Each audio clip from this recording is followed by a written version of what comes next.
Hello students, in this particular video we'll discuss the important theories of the chapter current electricity, right? So these are the theories which are asked in board exam very often. Mobility, Wheatstone bridge, relation between current density and drift velocity, that is derive J equals to NEBD, right? Combination of resistors, this is not generally asked in the board exam, but might be this time. If the paper comes out to be easy, then this is the answer they can ask: a combination of resistors, that is series combination and parallel combination, right? So we'll discuss the theories which are important, and then we'll switch on to the examples and illustrations, right? See, mobility, the first answer. Mobility was previously asked in the board exam. Write a note on mobility. It's a short answer. What do you mean by mobility? Mobile charge carriers mean, mobile means which can move freely, right? Like we are having mobile now, cell phones, that means which you can take and you can move, right? Which can be taken, right? So mobility means ability of the charges to move freely when electric field is applied. Property or ability of the charges to move freely inside the conductor when electric field is applied, right? Say for a metal, current is produced because of free electrons, but in an electrolytic solution it is because of positive ions and negative ions. So these are the charge carriers which are able to move freely, right? So they are known as mobile charge carriers. They are known as mobile charge carriers, and the property or the characteristics of the charge, this is known as mobility. This property or the characteristics of the charge is known as mobility. Clear? See, if let us say there is a conductor of any cross section area A, right? Suppose I am applying an electric field this way. So this electrons inside the metal will be moving under the influence of the electric field. Clear? Right? Now, drift velocity of the electron, Vd, drift velocity will be proportional to strength of electric field. That means more the value of electric field, more will be the charges getting drifted. Clear? Because if you are applying electric field, right, there will be a force acting on the charge, E into E, right? So more the electric field, more will be the force acting on the electrons, on the charges, so they will be getting more drifted, right? That means the drift velocity of electron is proportional to strength of the electric field. Clear? So drift velocity equals to any constant into electric field. This constant is known as mobility. Clear? That means mobility simply is the ratio of drift velocity upon applied electric field or unit electric field. It is denoted by mu. Now what is the unit of mobility? What is unit of drift velocity? Velocity is in meter per second. This will be Newton per coulomb. So it is finally meter into coulomb upon Newton into second, right? But Newton per coulomb is also volt per meter, right? So here coulomb by Newton, this can be written as meter upon volt. So this will be finally meter into meter by volt into second. So this will be meter square upon volt into second. Clear? Now what is velocity? Velocity is acceleration into time. Tau represents the relaxation time between two successive collision, right? Average time between two successive collision is known as relaxation time. Now what is acceleration? Force by mass, right, into relaxation time. What is force? Q into E, right? Upon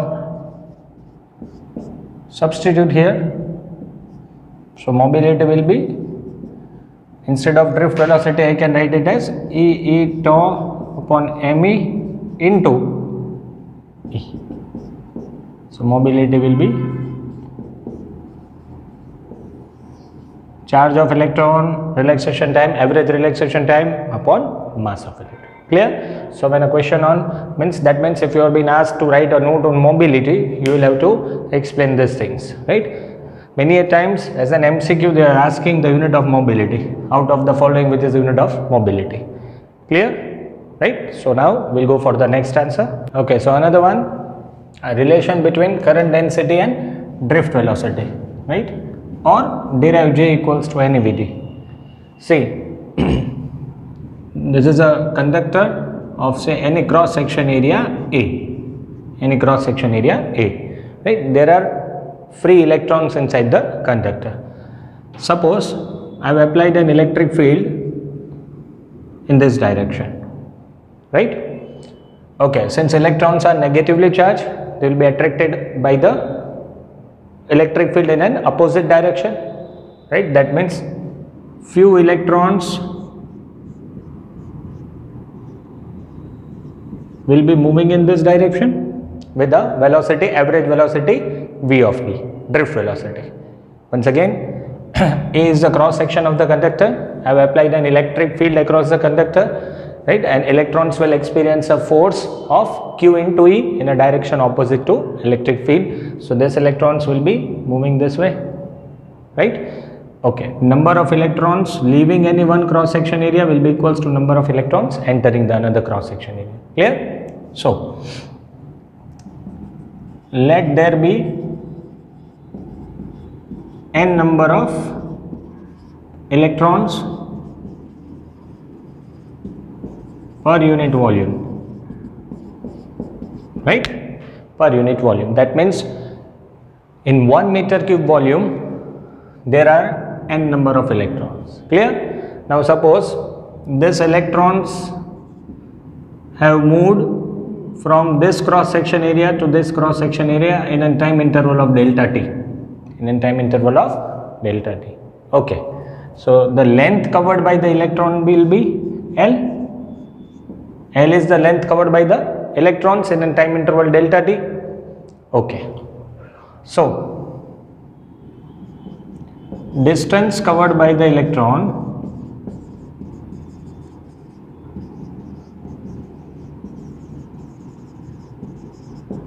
in time delta t will be L, which will be equals to Vd into time, that is length is speed into time. Clear? Okay. So now volume covered by the electron, volume covered by the electrons in time interval delta t, right? Now what is volume? Volume is area into length. Clear? So area into, instead of length I can write it as speed into time. Clear? That means in a time interval of delta t, this is the length covered by the electrons and this is the volume crossed by the electrons. Clear? Fine. So now we know that there are n number of electrons for 1 meter cube volume. That means for 1 meter cube volume, number of electrons are n.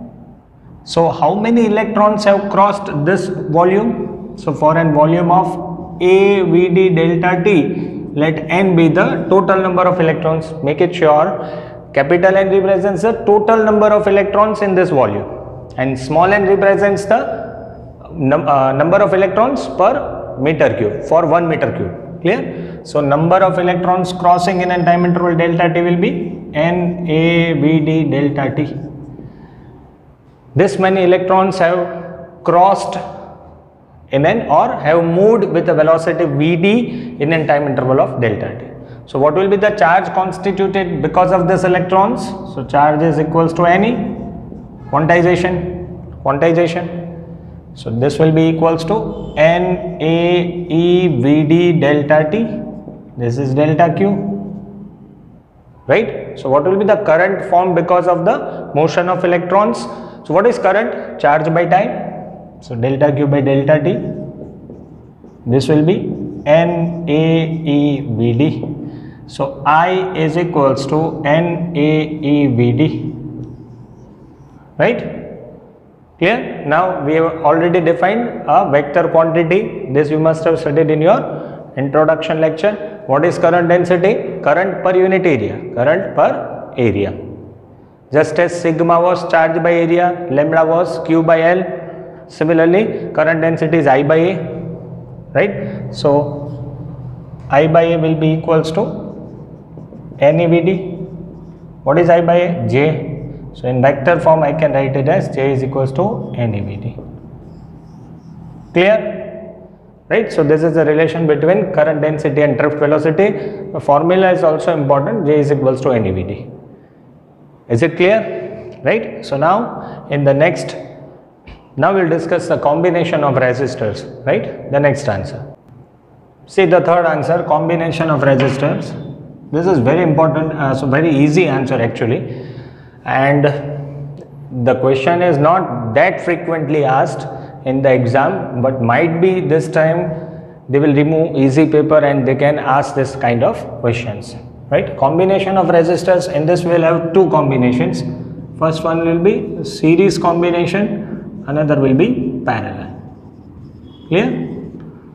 First let us discuss the series combination. Suppose we are taking 3 resistors. You can take as many resistors as you want. R1, R2, R3 are their resistance. They are connected with a battery of say volt V, right? Let I be the current coming out from the battery. Since current is not having any other path, it has to compulsorily move in this way. That means in series combination current will remain same, because only one path is there, current will not be divided, so current will remain same in series. So there will be a voltage drop here which will be equals to IR1, here IR2, and here the voltage drop will be IR3, right? So the total voltage in a way represents energy.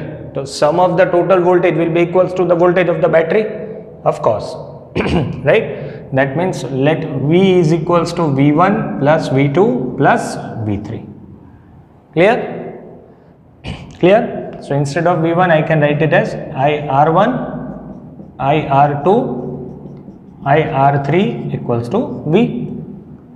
I can be taken common.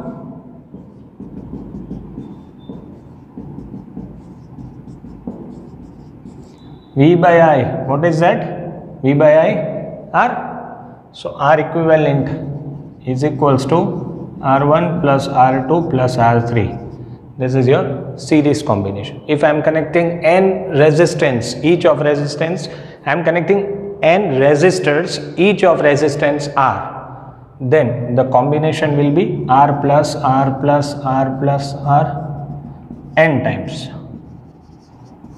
That will be NR. So equivalent will always be greater than the greatest value. It will be always equals to greater than the greatest value. If you are taking the value as 4, 5, 6, then this will be greater than 6.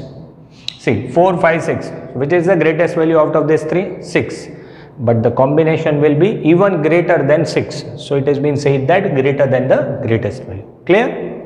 Clear? Now we will understand the parallel combination of resistance.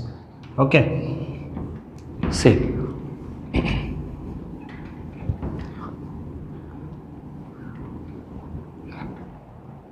In parallel combination, we will connect the resistors.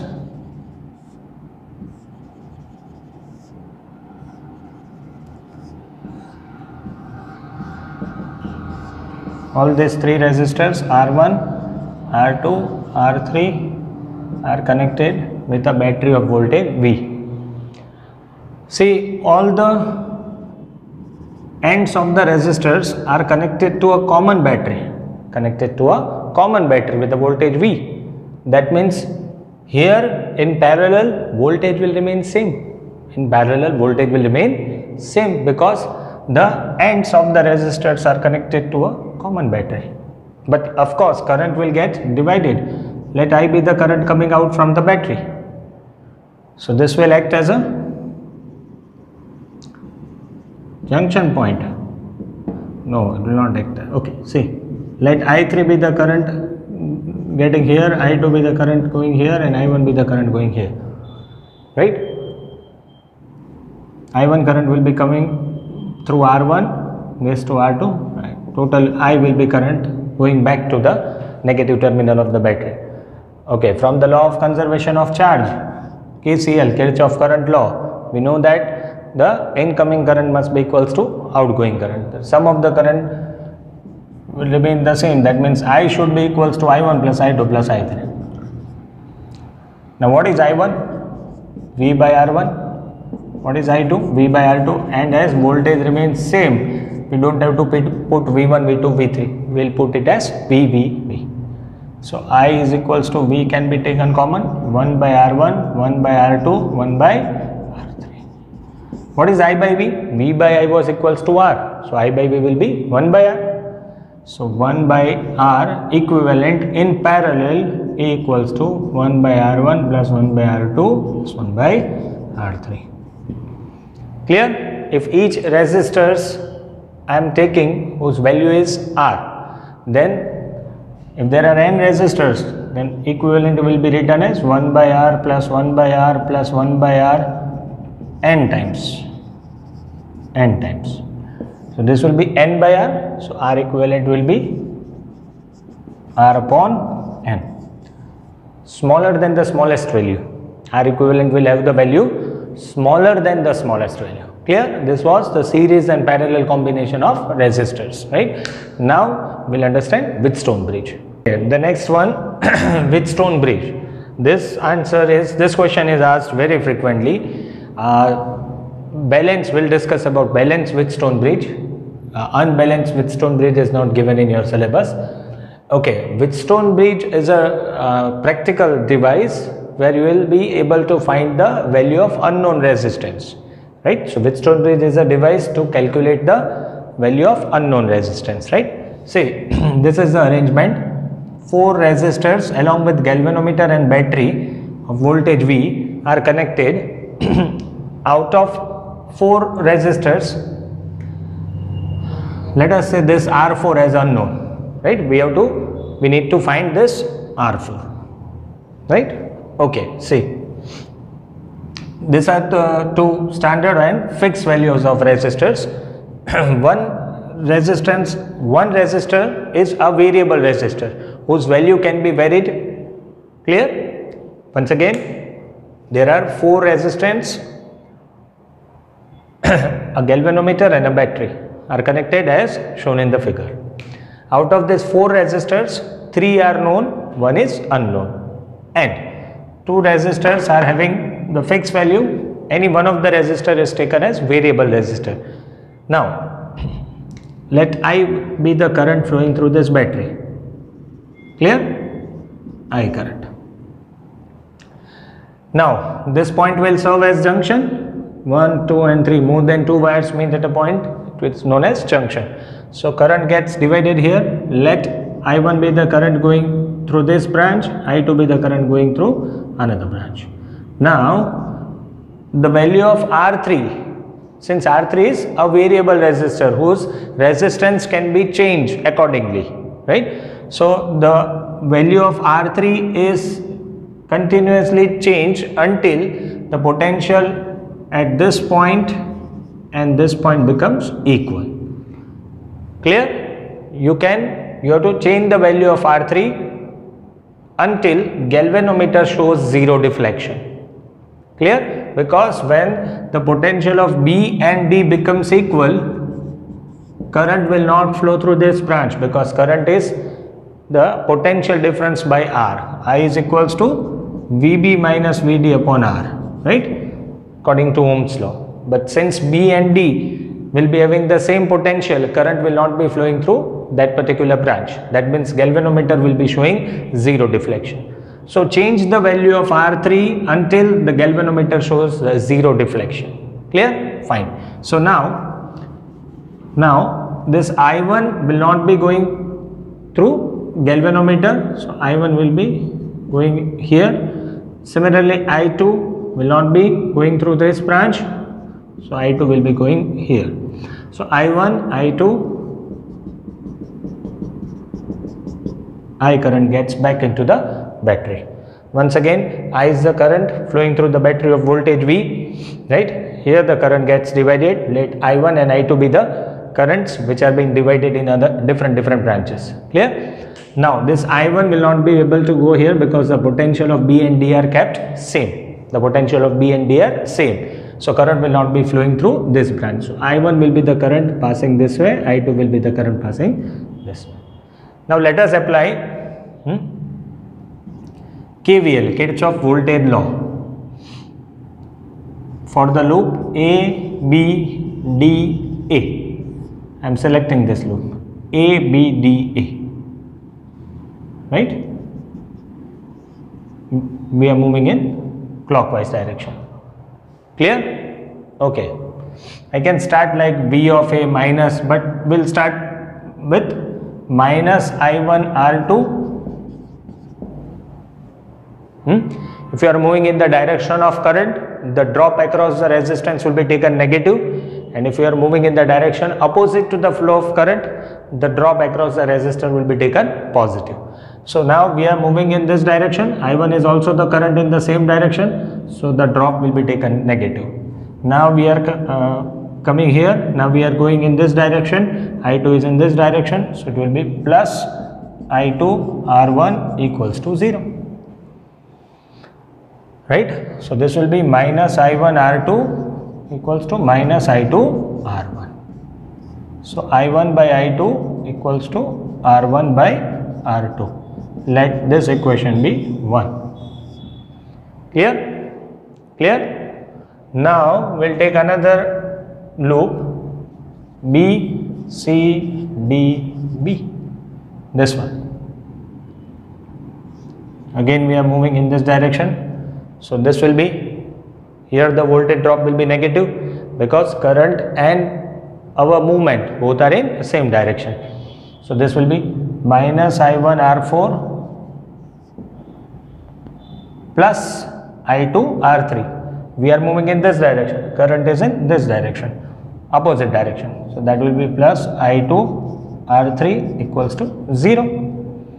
So this will be minus I1 R4 equals to minus I2 R3. So finally I1 by I2 is equals to R3 by R4. Let this equation be 2. Right? Let us compare this equation. Since the left hand side of both the equations are same, we will compare right hand side. So R1 by R2 equals to R3 by R4. Clear? We are knowing the value of R1, R2 and R3. So we can get the value of R4. Clear? So this were all the theories important for board examination of the chapter current electricity, right? Now we will solve the examples and exercises, right? Those which are very important for your exam. So example 3.4 of your textbook. Well, this question is asked many a times. So we'll solve this question.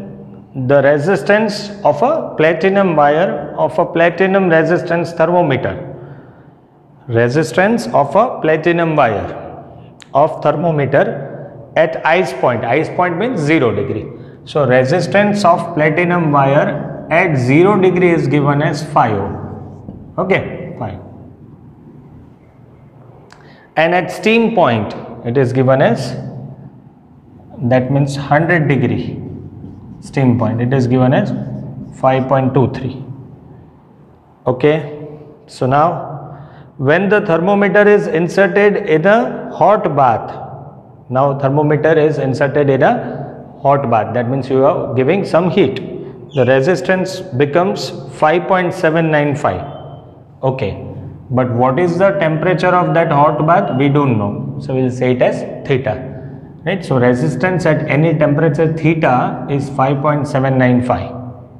So find the value of this theta. Once again, the question says that the resistance of a platinum wire, of a platinum thermometer at ice point. So at 0 degree resistance is 5 ohm, at steam point it is 5.23, right? Then this thermometer is inserted in a hot bath. We don't know the temperature of this hot bath, but then the resistance becomes 5.795. so what is the value of this temperature, theta? Okay, so we have to calculate theta, the temperature of hot bath. Fine. See,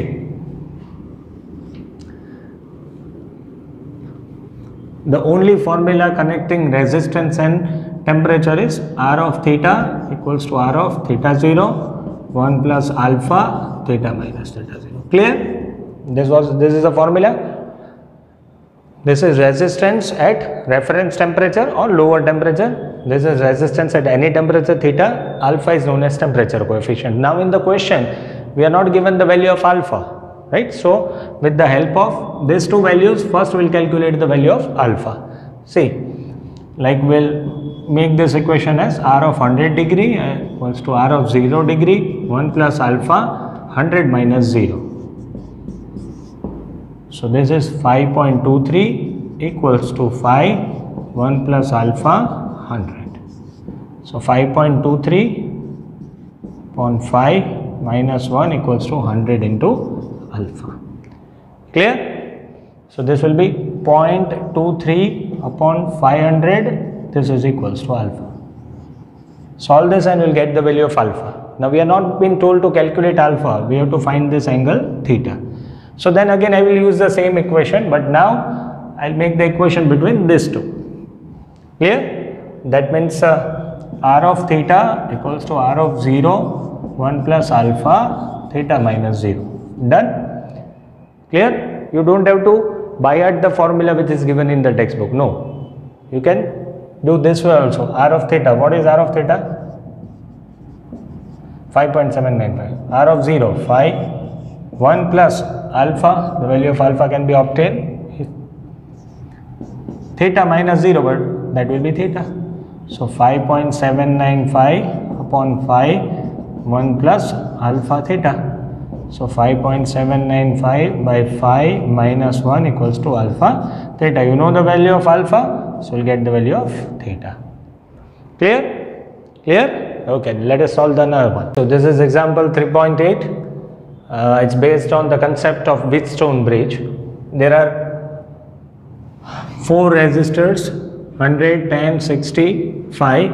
The resistance of galvanometer is given as 15 ohm. They are connected with a 10 volt battery. You have to find the current passing through galvanometer. That means the current which is passing through galvanometer. Since, say in this case, in this question, Wheatstone bridge is not balanced. That means condition for a balanced Wheatstone bridge was R1 by R2 equals to R3 by R4. See, R1 by R2 is not equals to R3 by R4 in our case. That means 60 by 100 will not be equals to 5 by 10. Right? That means the bridge is unbalanced, and that is why current will be flowing through this branch. And so what current is flowing through the branch of galvanometer is to be calculated, right? So basically we have to find this current Ig. Okay, fine. First we'll understand about the distribution of current and we'll make 2 or 3 equations and we'll have to solve it. See, let I be the current flowing through the battery. The point is defined as junction point. Here the current gets divided. Let I1 be the current going in this branch, I2 be the current going in this branch. Clear? But since the bridge is unbalanced, so some current, say I of G, must be flowing through this branch, right? Okay, this we have assumed that Ig is flowing in this direction, right? If Ig comes out to be negative, that means what we have supposed is wrong. Ig must be flowing in this direction, right? Negative current just means that the direction which we have assumed is wrong. The current must be flowing in the opposite direction. Clear? So out of I1 current, Ig goes in this branch. So the remaining current will be I1 minus Ig. It must be flowing in this branch. Now I2 current flows in this, through this resistor, Ig current through this resistor. Here they will be added up. So I2 plus Ig will be coming this way. I1 minus Ig will be coming this way. Here the current will be added up again. So I1 minus Ig plus I2 plus Ig. So it will be I1 plus I2. That means incoming current equals to outgoing current. Once again, I current gets divided into two, I1 and I2. Out of this I1, Ig flows through this branch. So the remaining I1 minus Ig will flow through this branch. Now Ig current will flow through this branch, I2 from this. Here they will be added up. So I2 plus Ig will be flowing this way. So I1 plus I2 this way. Clear? Now understand how many quantities are unknown, how many currents are unknown. We don't know I1, we don't know I2, and we don't know Ig. Right? That means we are having three unknown quantities, I1, I2 and Ig. So we'll make three equations. In order to solve three unknown, we need three equations. Clear? So first let us take this loop A, B, D, A. You can take any loop, but the loop should consist I1, I2, Ig. Only then you can solve those equations. Okay, we'll move in this direction. So it will be minus 100 into I1 because we are moving in the direction of current. Now here the current is flowing, so it will be minus 15 into Ig. Now we are moving in this direction, current is moving in this direction. So it will be plus 60 I2 equals to 0. Right? So this is your first equation in which you are having I1, I2 and Ig. Fine, let us consider another loop B to C, D, B. This one. We'll move in this direction, this way, clockwise. So here this will be minus 10 into I1 minus Ig. Right? Now we are moving in this direction, current is moving in the opposite direction, so it will be plus 5 I2 plus Ig. Now we are moving this way, current is in opposite direction, so this will be 15 Ig equals to 0. Solve this. Minus 10 I1 plus 10 Ig plus 5 I2 plus 5 Ig plus 15 Ig. 20 plus 10, 30. So minus 10 I1 plus 30 Ig plus 5 I2 equals to 0. You can divide the equation by 5, there is no problem. Okay, so this is your another equation. This is your first equation. Still, okay, by either elimination or substitution, you can make the third equation consisting of two variables. Okay, let us take one more loop. This one. This be V, A, B, C, this one, outer loop. It is not always compulsory that you need to take only this loop. It is up to you. You can move in this direction also. This is also the loop which you can take. Loop means simply a closed path, right? So now the third loop, I will take it as A, B, C, V, A. A, D, C, battery, E. Let us denote it by E. A. Right? So this will be minus 60 I2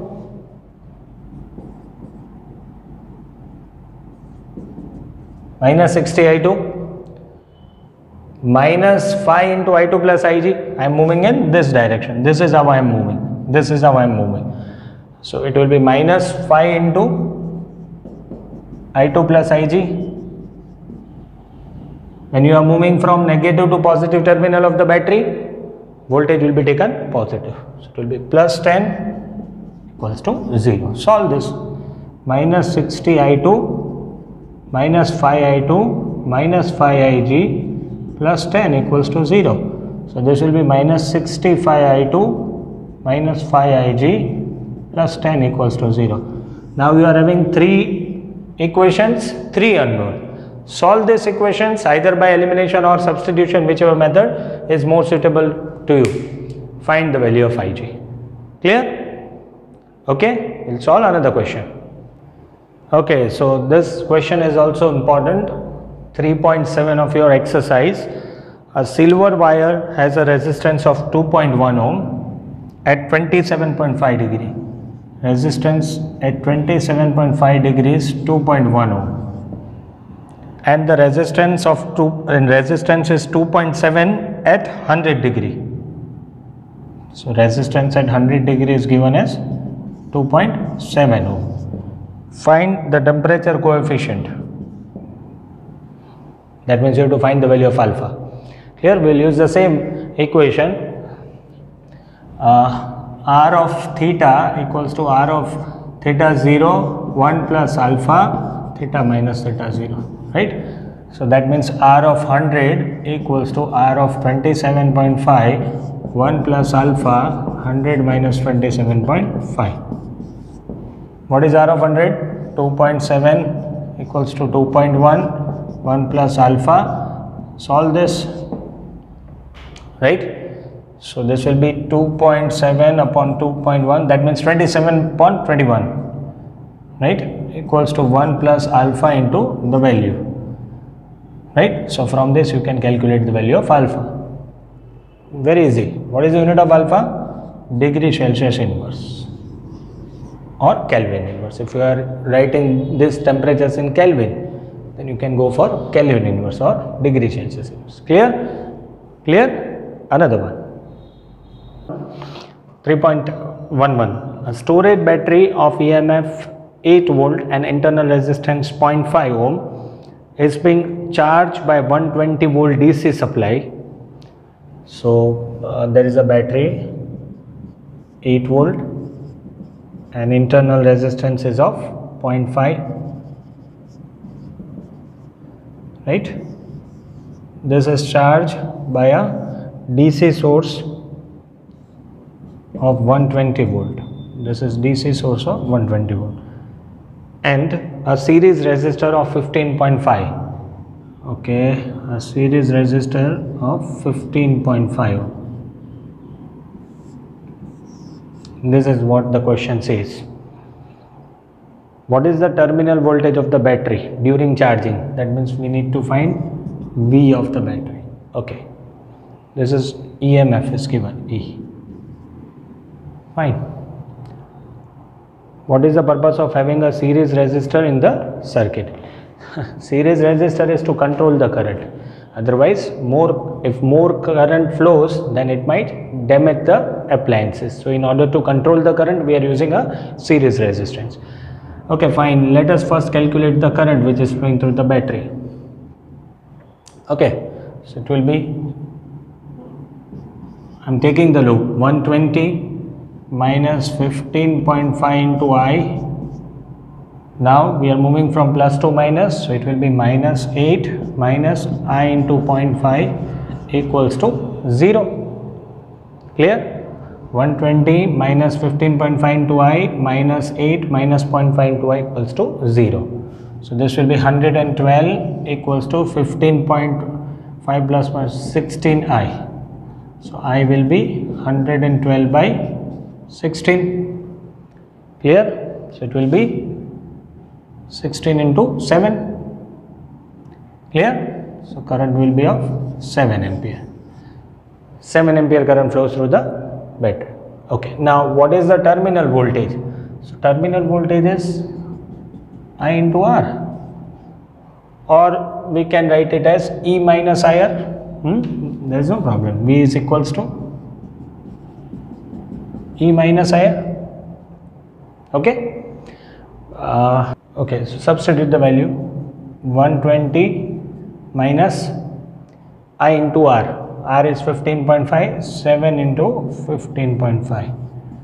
So this will be 120 minus 15.5 into 7, 108.5. Clear? V is equals to E minus IR, right? So this will be equals to 11.5 volt. This is the terminal voltage of the battery. Clear? Okay. Okay, now let us solve another question.